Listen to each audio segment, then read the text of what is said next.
乌军猛攻苏梅，俄军被迫撤出国境线。乌军精准打击，俄唯一氦气火箭工厂被毁。俄乌战争第1266天，乌军收复关键阵地。欧洲用俄钱援乌成常态。深度打击，乌无人机越境2000里，轰炸俄境重要炼油设施。俄军冲击红军城北线，乌军深度突袭俄军后备指挥部。服役仅11天，俄最强核潜艇沦为纸老虎。泽连斯基警告，普京正筹划新一轮攻势。俄罗斯依赖朝鲜劳工填补缺口，工作环境如奴隶般艰苦。川普表示，与普京会谈2分钟即可判断是否达成协议。俄罗斯绑架乌克兰儿童内幕曝光，宛如奴隶被任意挑选。大家好，欢迎收看新冷战情事，我是雨桐，请大家先为我们的节目点赞留言，谢谢大家。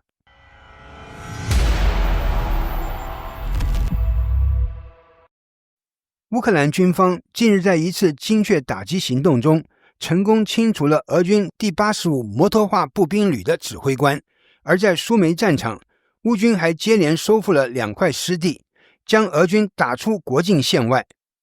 据图片报援引乌克兰总参谋部的消息，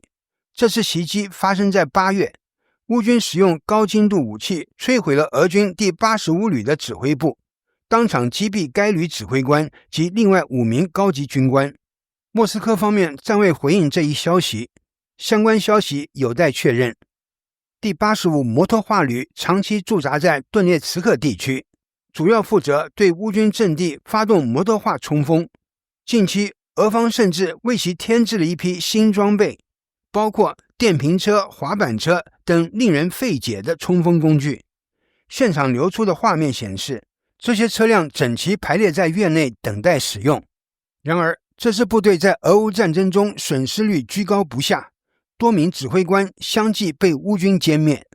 与此同时，苏梅战场传来捷报，乌军在近期反攻中连续收复斯捷普涅和辛科斯蒂安特尼夫卡2地，并将俄军赶出国境线。乌克兰第22突击团称，俄军在该方向已全面退却。在路上推进受阻后，俄军伞兵试图通过水路发起登陆，但遭到乌克兰 UA-REG 特战队拦截。随后，乌军以 FPV 无人机击沉俄军军船，消灭了船上3名士兵。俄方否认撤离边境线外，并声称在苏梅取得进展，但未公布具体数据。乌克兰方面表示，苏梅战局正趋于稳定，反攻同时还在库尔斯克方向保持活跃的军事行动。整体来看，乌军在苏梅不仅收复失地，还为其他战线提供了有力支援。目前苏梅方向压力减轻，前线焦点正转向波赫罗夫斯克，未来的激烈战斗或将在那里上演。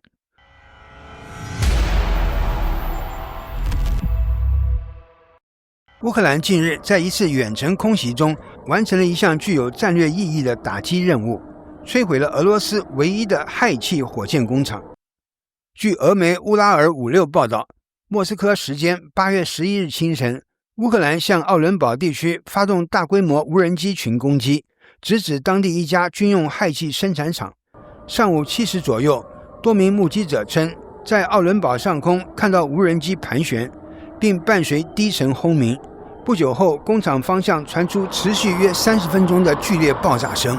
网络传出的视频显示，现场火光冲天，浓烟直上云霄。基辅方面称，此次空袭给该工厂造成了毁灭性损伤。俄方虽未正面回应损失情况，但奥伦堡代理州长索恩采夫承认当地遭到袭击，并反复强调俄军击落了全部无人机，然而并未公布任何损失细节。8月12日上午，奥伦堡州再次发布空袭警报，并封锁了附近的 M5 乌拉尔公路，显示事态影响仍在持续。这座氦气工厂是俄罗斯唯一用于火箭制造的同类设施，距离乌克兰前线超过1200公里。此役再度体现了乌军远程精确打击的能力。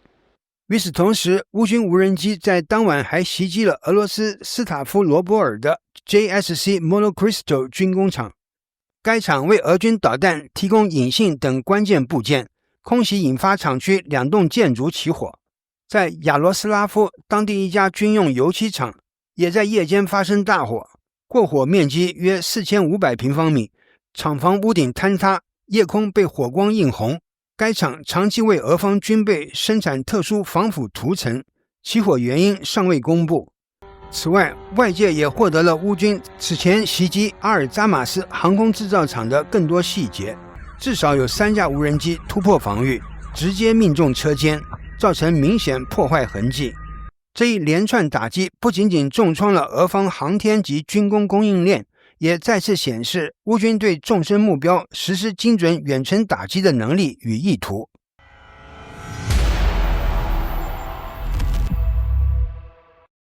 2025年8月12日，俄乌战争进入第1266天。引用乌克兰陆军司令部发布的最新战报，在过去24小时里，前线共爆发了157次交火。托列斯克方向，乌军重新控制了奥列克桑德罗和卡利诺夫村。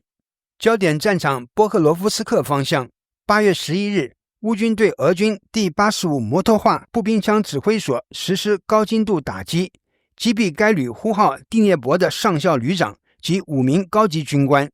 在库尔斯克方向，乌军于10日至11日2天内收复3个定居点，实控面积突破120平方公里。苏美方向，乌军已稳固霍金至尤纳基夫卡防线，并在8月10日解放别扎利夫卡村，将俄军炮击阵地整体推回边境4公里。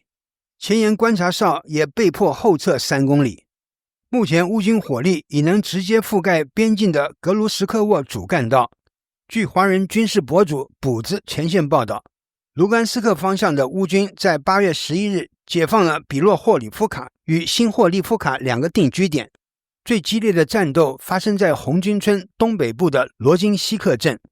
俄军从远东调来突击队增援，连续发动5次大规模冲锋，均被乌军重装部队与国土防御部队联合击退。科斯蒂安蒂尼夫卡方向，俄军占领了亚布努尼夫卡及周边约2平方公里的区域。扎波罗热与赫尔松南线副战场局势变化不大。空袭方面，乌克兰多日以来远程无人机对俄境内60余个目标实施打击，涵盖军工设施、能源基础设施及多个关键军事据点。最远攻击到了1700公里外的科米共和国炼油厂，直接削减俄方约 14% 的原油加工能力。再来看一条与战场之外相关的消息，欧盟委员会已确认，将从被冻结在欧盟的俄罗斯资产所产生的收益中，再拨款16亿欧元援助乌克兰。这已经是欧盟第3次以这种方式向乌克兰提供资金支持。分析认为，动用俄罗斯被冻结资产的收益，依旧是欧洲迄今最明智的决策之一。用俄方的钱来支援乌克兰作战，恐怕没有比这更具象征意义，也更能一箭双雕的举措了。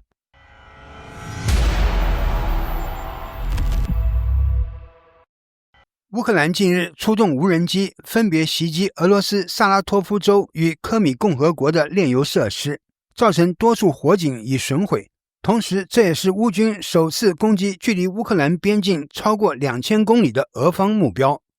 根据 X 账号 Nor Report 引述俄方消息，萨拉托夫州炼油厂于深夜遭多架乌军无人机空袭，清晨可见多股浓烟与持续燃烧的火势。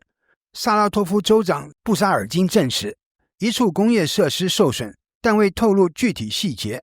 外媒指该炼油厂属于当地重要能源设施，攻击将造成生产中断。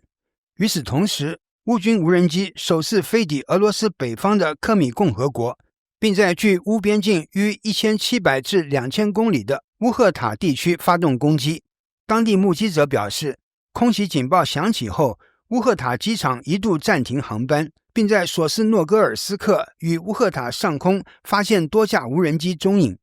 X 账号 Nexta TV 报道指出，袭击目标为俄罗斯能源巨头卢克石油，在乌赫塔的炼油厂一座储油槽遭击中起火。科米共和国首长戈德斯坦未正面证实攻击，但表示因应无人机威胁已加强安全措施，并称事件未造成人员伤亡。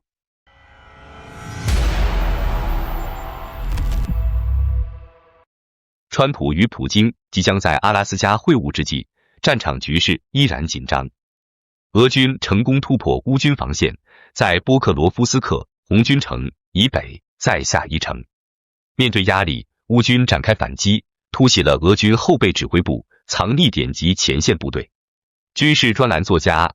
@OSINT Technical 8月3日在 X 平台发布了哨兵2号及其他卫星最新影像，显示俄军突击部队极有可能突破了乌军防线，在波克罗夫斯克地区以北再下一城。同时，乌军也在多个战线上取得重大胜利。8月9日，一支骑乘电动车的俄军步兵突击纵队在前线被乌军全歼。军事博主 @WarTranslated 表示，乌军在驾驶军车时遭遇路边埋伏的无人机袭击，迅速还击击落该无人机，阻止了其攻击。8月11日，网媒诺尔 Reports 报道，乌军利用 GBU-62 精准制导炸弹空袭俄占扎波罗热地区的俄军指挥部，摧毁整栋建筑。同日，@Armed Maidan 指出，乌军坏连队 Bad Company 借助风后无人机，成功摧毁俄军鼠洞防御阵地，战果显著。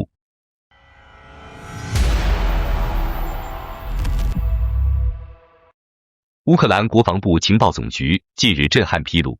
乌军成功获得了俄罗斯最新核潜艇波扎尔斯基大公号955A级的一整套机密文件，涵盖作战指令、工程设计图、操作手册、船员名单、潜艇结构示意及每日航行日志等详细资料。该潜艇刚于7月24日正式服役，情报泄露时间仅隔11天，此事在国际军事界引发强烈震动。这艘被西方称为核巨人的战略核潜艇是俄罗斯海军现代化的象征。普京在交付仪式上曾强调，这类潜艇将保障俄罗斯未来10年的国防安全，并宣布未来5年内将持续建造新型核潜艇。目前，俄海军已有70多艘潜艇在建。然而，就在俄军高调展示海军实力之际，乌方情报部门却表示突袭得手，不仅掌握了潜艇的详细构造，还识别出所有955A级潜艇的技术特点与弱点。乌军认为，这批机密情报足以让俄方的杀气沦为纸老虎。当前俄乌冲突陷入焦灼，俄军已面临军事资源紧张的压力，甚至封存了唯一航母，将资金优先投向舰队现代化建设。此次情报泄露无疑是对俄罗斯军事计划的重大打击。更具战略意义的是，俄罗斯正与中国开展联合军演，重点包括潜艇救援和联合反潜科目。虽然本次军演未派出波扎尔斯基大公号，而是由特里布茨海军上将号反潜舰和格罗姆基号轻型护卫舰参加，但有分析指出，潜艇机密资料外泄可能引发连锁反应，影响整个海军部署及联合演习安全。专家警示，现代战争中，情报优势往往决定战局走向。此次俄核潜艇机密文件疑似被乌军掌握，可能迫使俄方重新评估海军安全防护体系，甚至对未来数年的战略部署产生深远影响。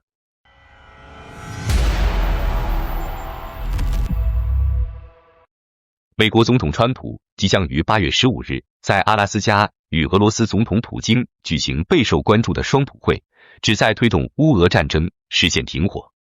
然而，就在会谈前夕，乌克兰总统泽连斯基于8月11日发出严厉警告，根据最新情报显示，普京正密谋发动新一轮攻势。泽连斯基直言，如果普京真心准备和平，就不会做出这样的军事动作。在当天的夜间讲话中，泽连斯基透露，乌克兰情报部门和军事指挥部已递交详细报告，揭示普京的真实战略意图和当前的兵力部署。他指出，普京根本无意结束冲突，而是试图将与美国的会晤包装成个人外交胜利，以此掩盖其继续加大对乌克兰军事压力的意图。更加令人担忧的是，乌军南部军区发言人沃洛辛也证实，俄军正大规模调兵遣将，尤其是在扎波罗热地区积极备战，明显为新一轮攻势做准备。眼看双方谈判即将展开，战火却可能随时再度点燃，这场风暴正一步步逼近战场的前沿。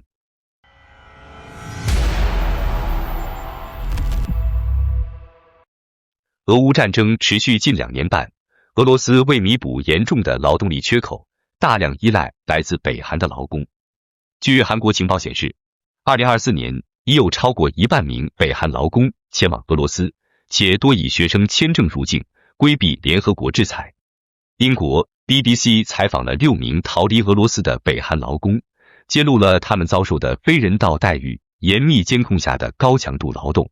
长达18小时的超长工时、恶劣拥挤的住宿环境，以及薪资被平壤当局大幅扣留。随着战争持续，俄罗斯劳动力缺口愈发严重，北韩劳工成为莫斯科首选。韩国情报官透露，2024年约有超过 1.3 万名北韩人进入俄罗斯，绝大多数持学生签证，意图规避国际制裁。俄罗斯官员曾承认，将派遣约5000名北韩劳工前往库尔斯克州，协助当地战后重建工作。总体估计，北韩劳工在俄总人数可能已超过5万。北韩劳工透露，虽然分配的工作岗位不同，但均面临每日从早6点至凌晨2点，长达18小时的超时工作，1年仅有2天休息。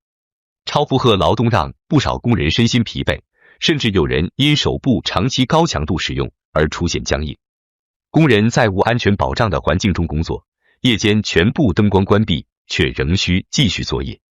一名工人曾从4米高处跌落受伤，却被拒绝送医。住宿条件极为恶劣，或挤在满是虫害的货柜中，或在未完工的公寓楼地板上席地而睡。冬季仅以防水布抵御严寒。韩国东亚大学教授姜东万直言，这样的生活环境极其恶劣。朝俄关系专家安德烈·兰科夫指出，北韩劳工以低廉的成本和勤奋不惹麻烦成为俄方首选。虽然北韩官方将这些海外建筑工作包装成高收入机会，但大部分薪资被以忠诚费形式扣除，真正拿到手的每月仅约100至200美元，且需等回国后才能领取。工人们感叹自己如同没有围栏的监狱中的劳改犯。北韩通过频繁的思想教育和自我批评会议，严格控制工人思想和行动。过去允许2人组外出，如今升级为5人组，且监控更严，成功逃脱人数由每年约20人骤降至10人。致力帮助逃脱的金城哲称，严密监控让逃跑更加困难。专家分析，这些北韩劳工将成为金正恩与普京特殊友谊的遗产。即使俄乌战争结束，预计俄罗斯仍将持续依赖北韩劳工，维持其劳动力市场的秘密补充。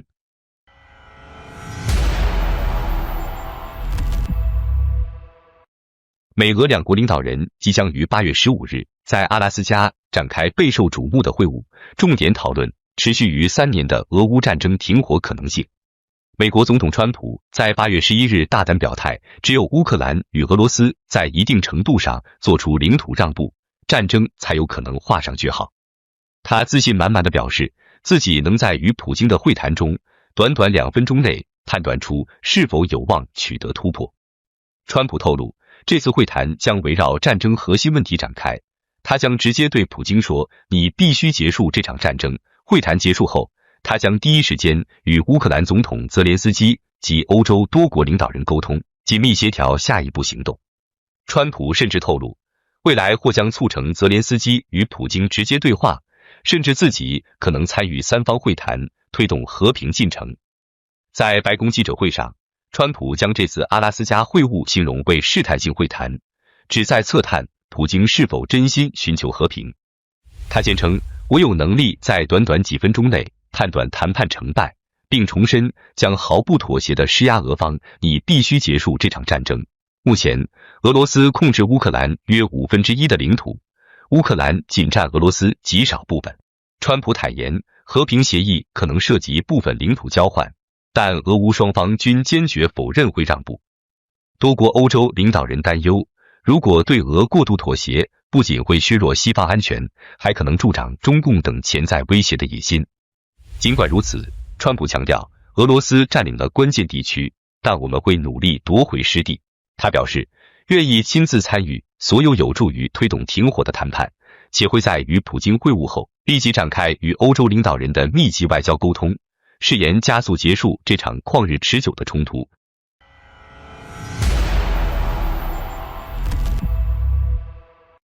乌克兰非政府组织拯救乌克兰近日揭露了一份骇人听闻的文件，俄罗斯制作的儿童目录详细列出了294名被绑架的乌克兰儿童。该目录不仅附有照片、年龄、性别和性格描述，还按照头发和眼睛颜色进行分类，供潜在的收养或寄养者挑选。拯救乌克兰执行长米克拉库列巴8月7日指出，这些儿童大多来自被俄军占领的乌东卢甘斯克州。许多孩子的父母遭到杀害，部分儿童被强制发放俄罗斯护照，试图为这场非法绑架行为披上合法化的外衣。库列巴严厉谴责这份目录简直就是21世纪的奴隶市场，呼吁国际社会立刻行动，阻止这场罪行。俄方将这些孩子标注为孤儿或失去父母监护者，目录内还可依年龄、外貌和监护形式收养或寄养进行筛选，引发外界对俄罗斯系统性转移乌克兰儿童的严重关切。根据乌克兰官方数据，至少有近2万名儿童被绑架，实际数字可能高达15万人以上。自2014年以来，包括克里米亚和顿涅茨克部分地区的儿童不断被带离家园，安置在莫斯科及俄罗斯其他地区。截至目前，成功返还乌克兰的儿童不足1500人。